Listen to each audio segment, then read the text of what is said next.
Marston Lakes, we've got aircraft overhead, we've got a mower in the background, but young Elliot here is catching fish under the tutorship of 5 times World Champion Alan Scotthorne.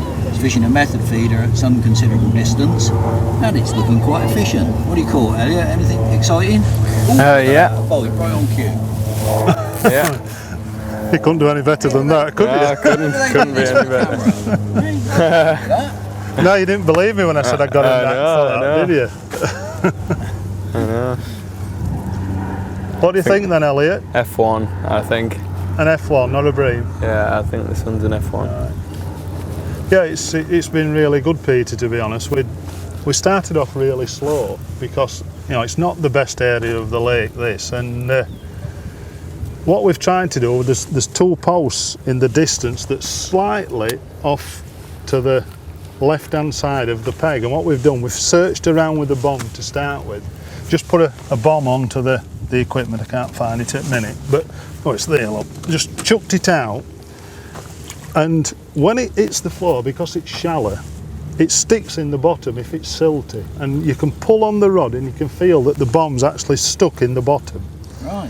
So what we've done, we've cast around until I found a spot. I mean, Elliot will vouch for this. When it hit in the spot that we're fishing, you could pull it and it just slipped along the bottom nicely. You could feel it so you could feel it gravel. on the gravel rather than stuck in the silt. So that's why we elected to fish slightly off to this side. Normally on a peg like this, you go straight out in front of you. But we've swung round fishing in front of 2 posts, probably about 70-75 turn front bank. Right. So what is that, 45 yards? Maybe a bit more. Probably a bit more than that, probably 55-60 yard, I would have thought. So we've caught quite well. We were slow to start, we weren't it, Elliot? But yeah, eventually, I think we've only had 2 casts where we've not had a fish, so we've obviously elected to fish in quite a good spot on the ground as such. And how big's this patch of gravel? I wouldn't like to say how big it is, but certainly when you come round to this side of the peg, to the right hand side, it's definitely silty. So there's just a patch of gravel that we've dropped on. Now whether there's any more when you work your way around, I don't know, but we were quite happy to fish there as soon as we found it. Yeah. So just looking at the rig, I mean, Elliot, he's not really fished with a method feeder before. Okay, so you modified this a bit. So what I've got a method feeder that's onto some power gum, I think it's 14 pound white power gum, or clear power gum as such. And I've just doubled it up, so you've got a shock absorber. Right, so by twisting it all, you've got it sort of unspiraling and spiraling back again. Now the reason I've done this is because you've got odd fish that pull off. I mean, you'll vouch for this. We've not lost one fish today, have we? No. But on here, it's notorious for fish pulling off at net, especially F1s, and we've not lost any because that power gum shocker just gives you that little bit of extra to stop the hook pulling out of the fish. And then what I've done, I've got a swivel bead, or a bead with a, what do they call these, Peter, now? American snap. American snap. Yeah. So I've got an American snap onto a swivel bead that just pops inside the feeder. Okay, so the original loop-to-loop connector, you've taken that out and replaced it with this because it comes out a little bit easier? Well, what it is, it still nips up, you know, once the fish picks up, it hooks itself against the feeder because it traps. But of course, once the fish moves off, it pulls through. Now again, you want this to slide right up this and end. I want this to slide. Now when you get an F1, the interesting thing, it can pull up and lock in place. Now we've had this happen quite a few times, Elliot, where the feeder's locked up the line. So you're not actually playing the F1 with the feeder bouncing against it because it's locked in place. So that big ugly knot at the top end of the power gum, I just thought you were being scruffy for once. No. You did it on purpose. Yes. All right, so that when that pulls up, it just locks in place.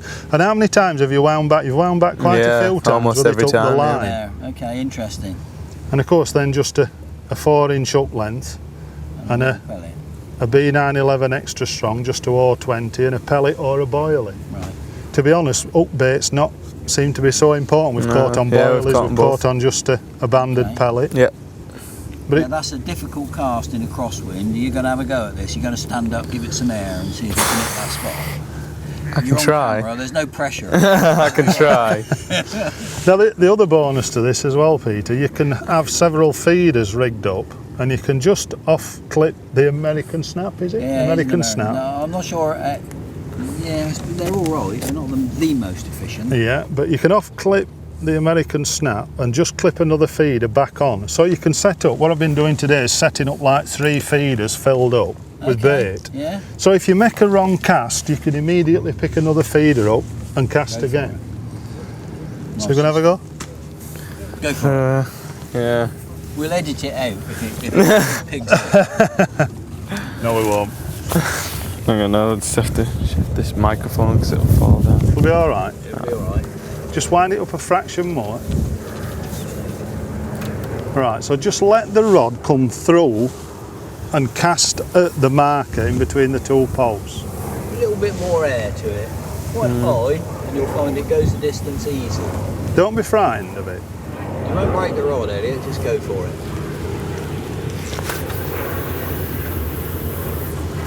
Well, that's in line. Just pull round to clip now, Elliot. Don't move feeder though. Are you up to clip? Yeah. That's good enough. Just sink the line now, that's well done. Good lad. I think that's awesome. Thank you. So that's first time you've put it in the right place, Yeah. really, isn't it? But Yeah. I mean, as long as you hit that spot between them 2 posts, you're feeding almost a pole line at distance. And this is why you can catch fish, because you're concentrating your bait.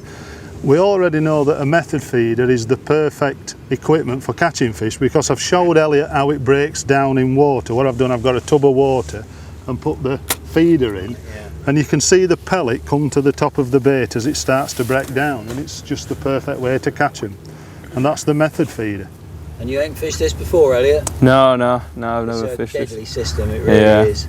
And if you can learn from this little teaching and transfer this to your own waters, you'll catch fish, Yeah. for sure. Oh yeah. Excellent.